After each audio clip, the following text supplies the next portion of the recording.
இப்போது புதிய அறிமுகம் ஆச்சி ஹோட்டல் சாம்பார் 50 கிராம் ரூபாய் 20 மட்டுமே. திமுக அரசை கண்டித்து அதிமுகவினர் தமிழகத்தின் பல்வேறு பகுதிகளில் போராட்டத்தில் ஈடுபட்டுள்ள நிலையில் சென்னை மதுரவாயலில் முன்னாள் அமைச்சர் பெஞ்சமின் தலைமையில் போராட்டத்தில் ஈடுபட்ட அதிமுகவினரை போலீசார் கைது செய்துள்ளனர். விவரங்களை தர இருக்கிறார் செய்தியாளர் ஜெய்ஹரிஷ்.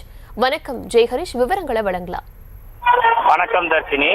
சென்னை போரூரில் அதிமுகவினர் ஆர்ப்பாட்டத்தின் போது முன்னாள் அமைச்சர் உட்பட அதிமுகவினர் பலர் கைது செய்யப்பட்டுள்ளனர். மேலும் அண்ணா பல்கலைக்கழக பாலியல் விவகாரம் அதிமுக சார்பில் தமிழகத்தின் பல்வேறு பகுதிகளில் திமுக அரசை கண்டித்து கண்டன ஆர்ப்பாட்டமானது நடைபெற்று வருகிறது. இந்த நிலையில் திருவள்ளூர் மத்திய மாவட்டம் அதிமுக சார்பில் முன்னாள் அமைச்சர் பெஞ்சமின் தலைமையில் மதுரை அடுத்த போரூர் பகுதியில் கண்டன ஆர்ப்பாட்டமானது நடைபெற்றது.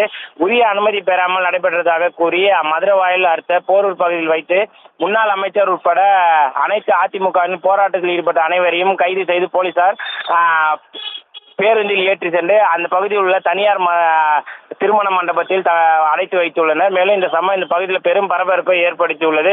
தொடர்ந்து இந்த அண்ணா பல்கலைக்கழக விவகாரம் விஸ்வரூபம் எடுத்துள்ள நிலையில் அதிமுகவினர் தமிழகம் முழுவதும் இதனை கண்டித்து ஆர்ப்பாட்டத்தில் ஈடுபட்டது குறிப்பிடத்தக்க தர்ஷினி.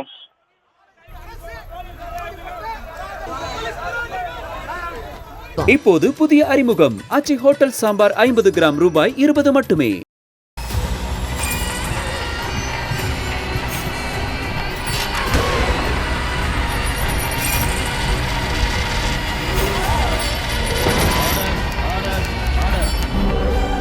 நிகழ்தகவு குற்றங்களின் மறுபரிமாணம் நாள்தோறும் இரவு 10 மணிக்கு இணைந்திருங்கள் நமது நியூஸ் தமிழ் தொலைக்காட்சியோடு.